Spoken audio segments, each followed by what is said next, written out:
السلام عليكم صاحبتك وحنا يوتيوب janaalkayga rasmi soo dhawaada adila plus youtube kan ku cusub tahay loobina subscribe saartid gambalelkan furtiisi marba muuqaal walba soo galnaa noqday daawada hore insha Allah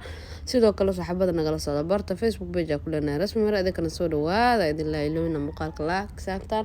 sina soo share garaysan aada uma santiin mar kale muuqaal kale wax badan waxay soo wadiisan qaabka ugu fudud bacda u sameysto إن شاء الله هذه كتب وحاول بقى إدبتئي قابك بعض الأسماء ما أقاني وحصلهم وكمار مدونتان بعضنا استعمالها وبعض ساوتقانا دروع دي قرادها لغوك يعني سو مركا أيضا زايد وين وفانسنتينا وملينا مركا لبدا دب وأسلاء كيسينا معناها لبدا جيس وأسلاء سوء كيسينا لحظة كجراء سيسي منا نقول جرنا بعضا هالك حبة أفر حبة كديان كرتا marka waa kaasa dhaxda ka jaray insha Allah waxaan rajeynaynaa ila fahmi doontaan hadii mid koowaad aad fahmaysan mid labaad sameey insha Allah labadaas xaba mid u fahantaan marwaxad meeshan way dhiboosaa wallahi bilaa leerta adduunka ku dhahay sama ka sama insha Allah qaybta geesaha tolmee ka leedahay labada gees tolmadaas waxa way maqaska marneena iyo gadaal dambe ayadana tolmo ka leedahay saddex meelood ee tolmo kale saddexdaba waa jiri doontaa si bac nadiif ay kugu soo baxdo doo ilaa yaraa marka wax dhib badan ma baahan aad u fududahay waliba hadii la dhaho cilaan saaris oo kale bacda baastada iyo tan kule ani ahaan tan wata waxa way ninba bacu bartamaahano laakiin tan wala ma sha Allah hadaa baratid ma u baahnid bacda baastada soo isku day insha Allah sameynteedan wax dhib badan wala kooladaas iyo bacdaas iyo maqaska soo baahantaa dabdab iyo jinsigar iyo waxa waa laga tagay wixii cusub caalamka jecel Allah marka waa kaas ayna la socda wixii cusubna ina mar walba idin soo gudbiyo insha Allah oo ku dadaalaya marka bacdi waa jaray jawa isoo hartay jabkii labada af oo xoogaa afka tolmo waxa u maleysay leedahay isla keesi waa isku soo laabay waa jara soo igu sinmo waa kaas waa jaray oo ii sinme ado because ado marka duubayo kala tolmadaas afka igu soo aadeyso soo igu soo aadin waa jara meeshaas waa sime si igu noqoto bac nadiif oo siman marka waa kaas waxa rajeynaa insha Allah inaad si fiican u fahmi doontaan qaabkii bacda baasada u duubi jirtay leen u duubeetan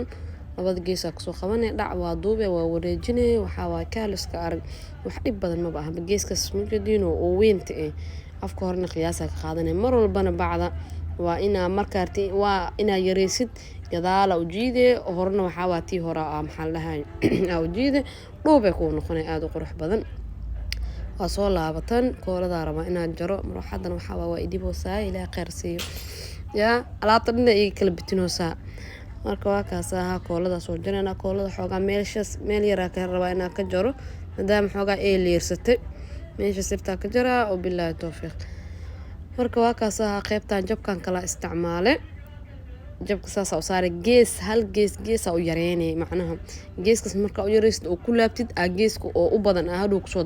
laba laabaysa si ay kuugu noqoto mid caadi laakiin hadaa tira dhexda ka bilaaba oo labada dhinac waa sima koolada haduu yani qaab daree ka noqonay bacdina saarabta ma ku noqonayso way fahanteen oo maleena mar walba koolada gees u badi oo wax yar geeska oo aad bacda ka saarisid u yareey kadib le koolada dhinacyada kale ku soo laalaab marka waa kaas mid labaada saaray tii meesha ka saaray u dhaweeyay mid kale ka saaray ilaa maxaa la gadaal waa saari kartaa daawada marka ku shubatid qaybta dambe waa xiri kartaa inkastoo aan idin soo duubay marka daawada ku shubaay sorry waa iloobay tii koowaad waa sameeysanay tan labaada arki doona insha Allah waxa ugu talagalay yani tan koowaad oo kale qofka fahmin mid labaad inuu si fiican u fahmi doono haduu ilaahay yaraadinkan waxa waa meeshan like-ta subscribe-ka share-ta no xisaabinna waa ka insha Allah tan kalena saasa u laabanaysa laaboogeed horta wax easy waayba dhib badan ma ahan saasa u laabanay waa soo duubee waxa waa tan ma sha Allah waa u tali kartaa bacdan ya wax dhib badan ma ahan marka bacaha xataa iyaga waxay kale leeyihiin duruucdiga qoradaha ku lagu rido midna koona waa adeeg koona waa jilcayn subax saan waa ani kuwana jecla subax waxa kuwa adeeg xooga qarfad waa iga dhan saa marka waa kaas ma sha Allah tan saasa sameyn ayagoo diyaarsan bakaara laga helaa qofka muqdisho jooga dabcan inta laga helaa dad badan koodiisu qoraayo bakaara laga helaa suuqa dahablaha agtiis meelaha oo maxaa la dhahaa dharka oo iyo duruucda niman dhanaab jiraanba oo diyaariyayba oo dadka yani dharka iyo duruucda maxaa la dhahaa gashanayo kale u diyaariyay anagana maba ogaba inaa cilaan ku marsanoono yaa laba kala barida kala warla duruuc iyo gogorad inaa gelinay ay umaleeyaan marka waa kaas 50 xabo 100 xabo 200 xabo inta hartaa ka helay ayadoo diyaarsan lastiigid ku xiran yaa adile waxa waay lacagtooda qiimo aad iskaga yar waa wax badan ma ahaanbo adile ku ciilan waay anaga marka meeshaasan ka soo aruursanaa idinkana ka soo aruursada qofka waxa waay muqdisho joogna dabcan ma umaleynaa inuu weynaay laakiin haraadi insha Allah marka waa kastii labaadna saasa u sameeyay dhac kooladii laba xabo dhinac ka saare waa ka soo haysaas inuu soo baxdo insha Allah waxa rajaynaynaa muuqaalka si fiican u fahanteen aduu ee baraali ka noqdo hadaa ka heshay videoga ha iloobina like ta dhac noogu siisid waa inaga dhiirigelin oo